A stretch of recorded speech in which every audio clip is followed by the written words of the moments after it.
할렐루야. 주님의 은혜가 오늘 여러분 삶 가운데 가득하시기를 주의 이름으로 축원을 드립니다. 아마도 이 시편 63편은 시편 62편에 계속 이어지는 내용이 아닌가라고 성경을 연구하는 사람들은 말씀을 하고 있습니다. 62편은 우리가 또 누군가가 또 성경학자들이나 일반적으로 추정을 했을 때에 다윗의 가장 고통스러운 순간, 너무 처절했던 순간, 아들 압살롬이 아버지를 배신하고 반역을 일으켰을 때 도망 다니고 피해 다니고 참 몰골이 말이 아닐 때의 그런 상황들, 너무너무 고통스러울 때의 상황들을 하나님만을 의지하는 귀한 시편으로 적어 올려드렸다라고 말씀을 드린 바 있는데, 아마 시편 62편과 연결을 해서 연속선상에 있는 시편이 아닌가라고 추측을 해봅니다. 그러니까 어쨌든 또 반복돼서 드리는 말씀이지만, 다윗의 인생에서 아들 압살롬이 뒤꿈치를 들고 배신하여 반역을 꾀했던, 쿠데타를 일으켰던 그 사건은 정말 너무너무 고통스러운 사건이었습니다. 그러니까 두고두고 다윗에게는 그것이 묵상거리는 아니었지만 상처가 될 수도 있고 아픔이 될 수도 있는, 영영히 기억에선 지워지지 않지만 그 고통 속에서 하나님이 그를 구원해 주신 것에 대한 은혜도 만만치 않죠. 더 큰 거지요. 그래서 고통을 떠올릴 때마다 하나님의 은혜가 더 크게 다가오게 되는 인생의 참 중요한 전환점이기도 하고 사건과 사고였다라고도 할 수 있습니다. 그래서 1절이 시작되면서 다윗이 그렇게 자신의 형편한 처지와 지금 상태를 이야기합니다. 하나님이여, 주는 나의 하나님이시라. 내가 간절히 주를 찾되 물이 없어 마르고 황폐한 땅에서 내 영혼이 주를 갈망하며 내 육체가 주를 앙모하나이다. 지금 이 다윗이 자신의 처지를 고백하며 하나님 앞에 시를 지어 올려드리는 요 시편 63편 1절의 내용을 보니까 처지가 지금 만만하지 않은 처지네요. 지금 상황이 어떤 상황이냐 하면 물이 없어 말라버린 상황, 아주 간절히 주님을 찾아야 되는 상황, 마치 물이 없어 마르고 황폐한 땅에서 아주 간절하게 물을 찾는 것처럼 이미 우리가 이제 살펴봤어요. 목마른 사슴이 시냇물을 찾는 것과 같은 그런 형상으로 지금 자신이 겪고 있는 이 상황은 어떤 처지냐? 물이 없이 바싹 말라버린 황폐한 땅에서 물을 찾듯, 배가 고른 상태에서 먹거리를 찾듯 내 영혼이 주를 갈망하며 내 육체가 주를 앙모하나이다. 그래서 이제는 바라볼 수밖에 없는 처지에 놓여 있는 황폐하고 아주 처절하며 이미 말라버린 처지인 주님을 갈망하며 앙모하는 상태가 되었습니다. 바로 어떤 사건과 상황이라 할 수 있지만 이걸 정황으로 이야기하자면 지금 다윗은 마치 자기가 이미 인생에서 겪은 것처럼 어디에 나와 있는 것 같은 처지냐면 광야, 사막에 떨어져 있는 것 같은 그런 상황이라는 거죠. 이 광야, 숲속, 건천, 아무것도 없는, 그냥 돌아다니다 보면 다 노출될 수밖에 없는 그런 황폐한 땅으로 자기는 내어 몰린 인생이 되었다라고 지금 이야기하고 있는 겁니다. 내 처지가 지금 광야라는 겁니다. 내 처지가 지금 황폐한 땅이라는 거고요. 내 처지가 숲속으로 지금 밀려나 있는 상태라는 겁니다.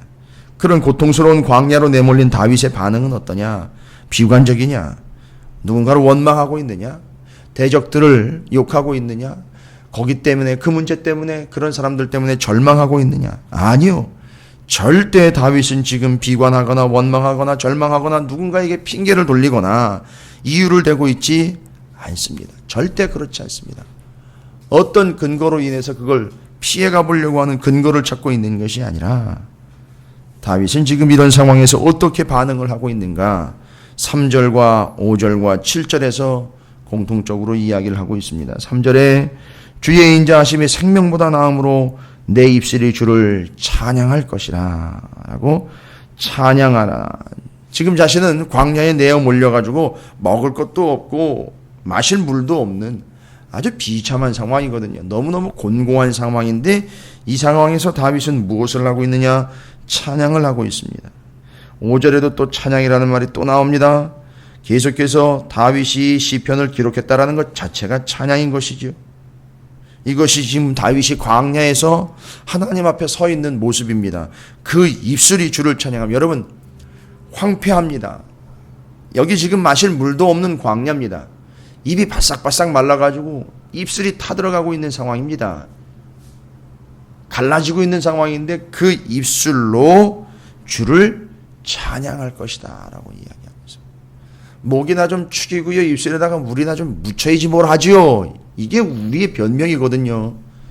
또 솔직히 우리의 처지이기도 합니다. 너무너무 힘드니까 목이라도 좀 축이고 입술에다가 뭐 물이라도 좀 묻히고, 그리고 난 다음에 뭘 좀 하든지 말을 하든지 찬양을 하든지 할 거 아닙니까? 이럴 수 있는데 지금 바싹 말라버린 광야에서 갈망하고 메마른 그 황폐한 땅에서 이미 목은 타들어가고 입술은 바싹 마른 상태에서 하나님을 찬양을 하고 있다라는 겁니다. 그 말라 비틀어진 그 입술을 가지고요, 하나님을 찬양하고 있습니다. 그 정도 되면 찬양 안 해도 누가 뭐라고 안 해요. 그 정도 되면 그래, 그렇게 고통스러우니까 그 너무너무 고통스럽고 갈라 터진 그 입술로 조금만 벌려버리면 그 입술에서 피가 나올 정도의 그렇게 말른 그 입술로 찬양하지 않아도 돼. 알아. 지금 다 하고 있는 상황들 내가 안다고. 굳이 그렇게 열심히 찬양하지 않아도 돼. 이해하지. 그럴 수 있는데 다윗은 그 입술을 벌려서 하나님을 찬양을 하고 있습니다. 거기서 멈추지 않습니다. 이름으로 나의 평생의 주를 송축하며, 그렇죠, 역시 찬양을 하며 주의 이름으로 말미암아 나의 손을 들리라. 다윗이 지금 아주 가장 완벽하게 예수 그리스도를 지금 드러내주고 있는 예표자입니다. 구약에서 자신의 후손으로 오지만 왕으로 오시고 구세주 주실 예수 그리스도를 다윗은 삶에서 계속 드러내주고 있죠. 뭐라고 얘기합니까? 주의 이름으로 말미암아 나의 손을 들리라. 이건 뭐죠?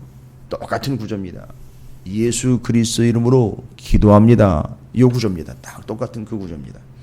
주의 이름으로 말미암아 나의 손을 들리다. 이게 바로 하나님 아버지께 주 예수 그리스도의 이름으로 손을 들어 기도합니다 라는 이 구조를 그대로 여기다가 적어 놓은 겁니다. 지금 다윗은 광야의 황폐함, 갈망, 정말로 목이 말라 목이 바싹바싹 타들어가고 있는 그 상황에서 하나님께 원망하거나 절망하거나 비관하거나 핑계하거나 비난의 화살을 돌리는 것이 아니라 그 너무너무 말라서 갈라지고 피가 터져나올 정도의 그 입술을 벌려 하나님을 찬양하며 주의 이름으로 말미암아 손을 들리라 하나님께 기도하며 라는 겁니다.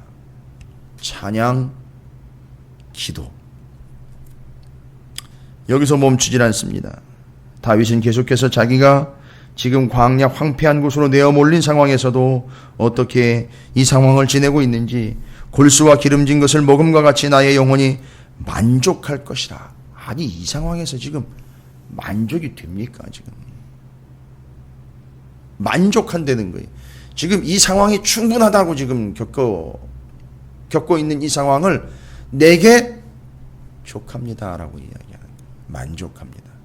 여러분, 이건 사도 바울의 고백이죠. 내 은혜가 내게 족하다. 내 은혜가 내게 족하다. 이미 다윗이 다 터득해버린 겁니다. 그래서 유대인들이 다윗, 모세를 참으로 위대한 인물로 치고 있는 이유가 바로 그겁니다. 그리고 다윗의 후손이라고 자꾸 예수 그리스도를 이야기하는 그 이유도, 근거도 거기 있는 거예요. 왜죠? 다윗에게서 예수를 발견할 수 있다는 거예요. 다윗의 삶을 통해서 예수를 발견할 수 있는 겁니다. 그리고 그의 후손으로 오신 예수 그리스도가 성경에 기록된 바 그대로 우리의 구주가 되시니, 다윗이 하나님을 의뢰하는 것처럼 우리 영혼이 구주를, 예수 그리스도를 의뢰하며 신뢰하며 믿어야 한다라는 걸 터득한 사람들이 어떻게 유대인으로서 그리스도인이 된 거예요. 요 사실과 요 구조를 이해하는 사람들이.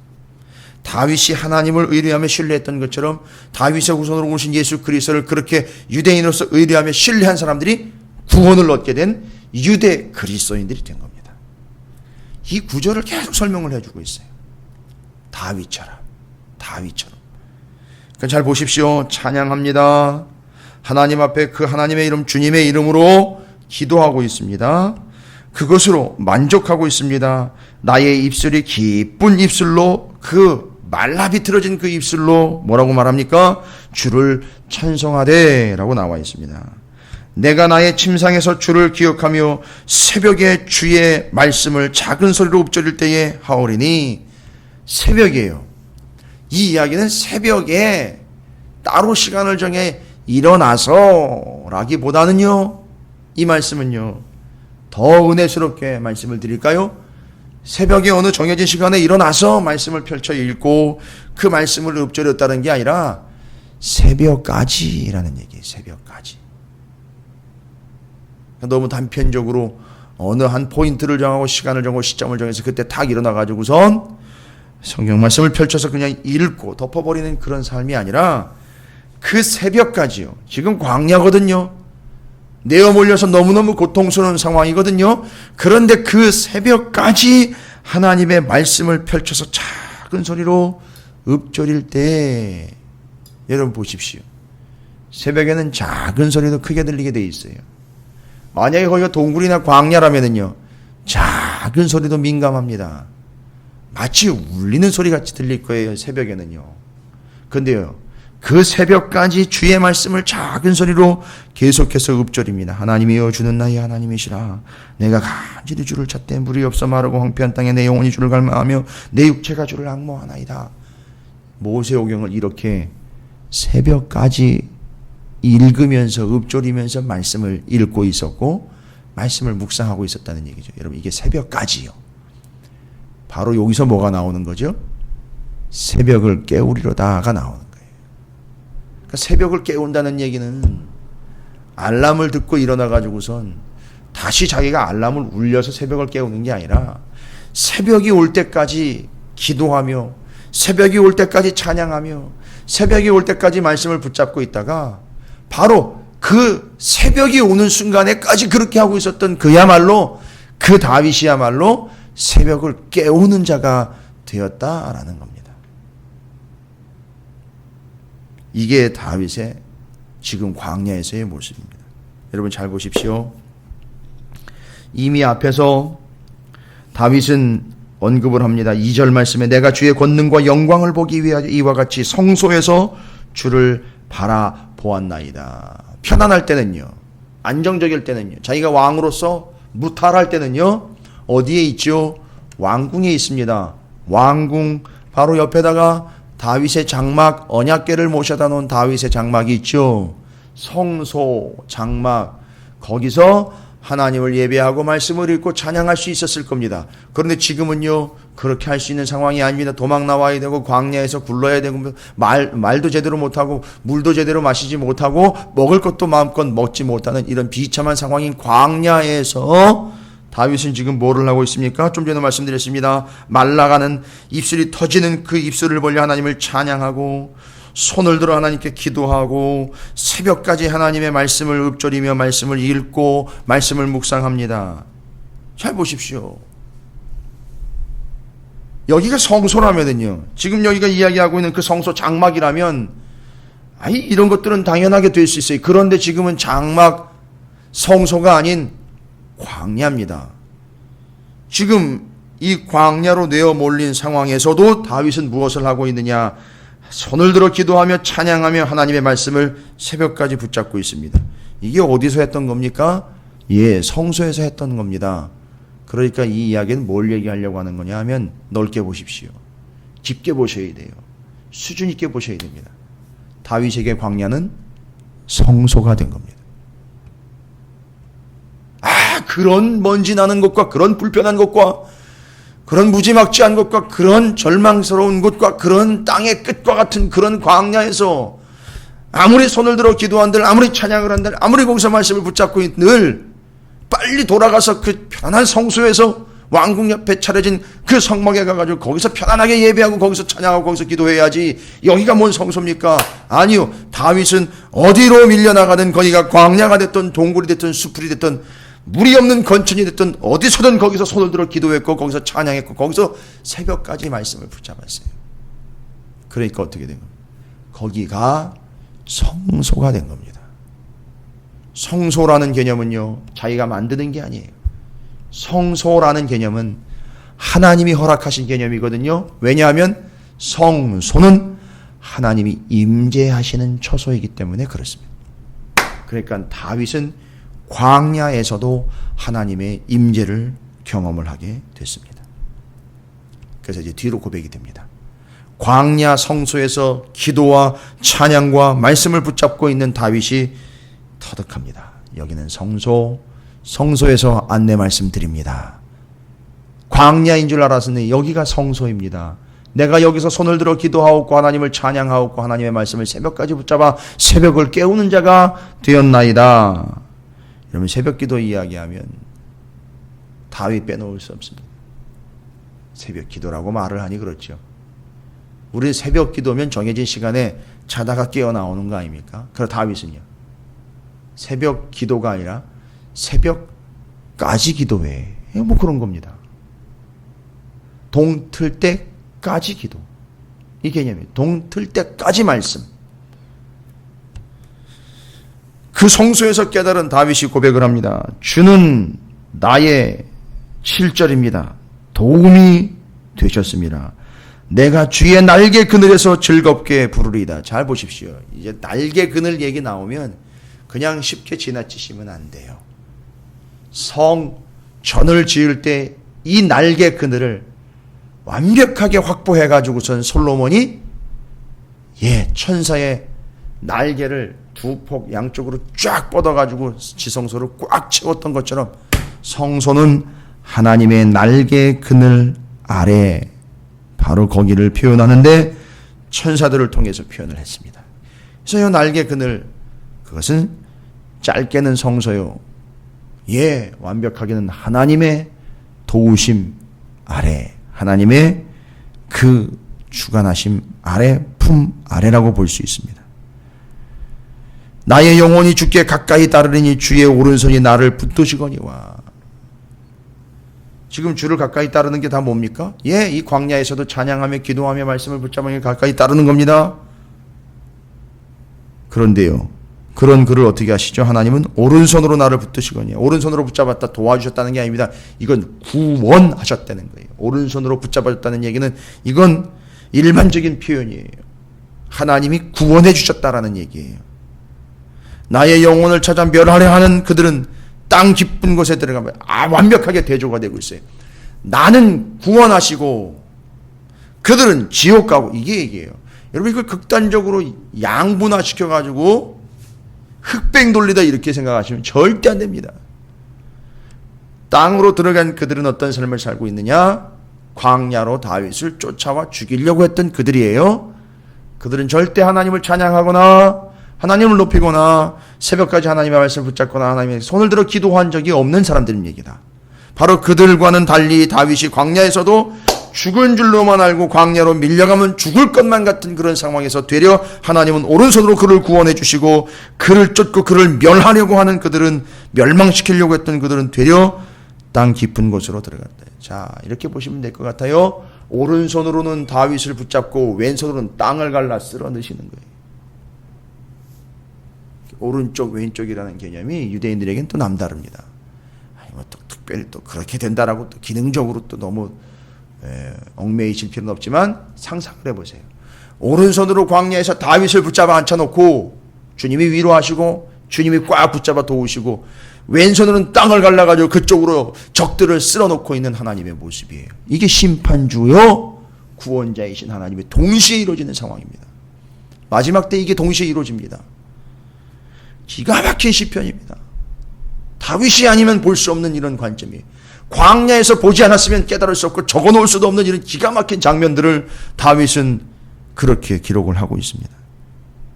칼의 세력에 넘겨져 승냥이의 먹이가 되리이다. 심판과 구원에 대한 명확한 근거들을 이야기합니다. 왕은 하나님을 즐거워하리니 주께 맹세한 자마다 자랑할 것이나 거짓말하는 자의 입은 막히리로다. 자기가 경험한 거죠. 자기를 향해서 거짓말하는 자들과 공격하는 자들의 운명과 자기를 지금 붙잡아 구원해 주시고 있는 하나님에 대한 사랑과 감사, 내가 어떤 존재가 되는지에 대한 것. 정리를 끝내버립니다. 여러분, 이번 주에도 성전에 대한 이야기가 계속됩니다. 주일 말씀을 통해서도 성전 얘기를 드려야 되는데, 그 성전이 또 이해가 되려면 솔로몬에서 끝내. 솔로몬에서 시작해가지고 솔로몬에서 정리가 되는 얘기가 아니에요. 다윗에게서부터 성전의 의미, 성소의 의미가 연결되면서 이걸 다 담아준 겁니다. 다 담아준 거예요. 너무 빈약한 성전 봉헌식, 솔로몬의 지혜로 성전을 짓고 이런 단계에서 머물러 버리고, 부자 솔로몬이 성전을 건축했더라, 부자들이여 돈 내서 교회 건축해라. 너무 빈약합니다. 돈으로 건축하는 게 아닙니다. 다윗이 광야에서 이미 성소를 경험을 했고 성전을 경험을 한 겁니다. 여러분 계신 그 어디나 하늘나라와 같이 여러분 계신 그 어디나 하나님의 성소가 되는 줄로 믿습니다. 거기 무엇이 있기 때문입니까? 우리의 찬양과 기도와 말씀이 있기 때문에 거기가 성소가 되는 겁니다. 여러분의 자리를 성소 삼으시고 거기서 하나님의 도우심 오른팔로 여러분을 붙잡으시는 하나님의 구원을 날마다 경험하시기를 주님의 이름으로 축복합니다. 광야가 성소되어 버린 이야기, 여러분의 삶의 어떤 상황이든지 여러분의 삶의 자리가 거룩한 성소가 되고 여러분은 하나님의 오른팔로 구원함을 얻는 복된 영혼들이 되시길 주님의 이름으로 축복합니다.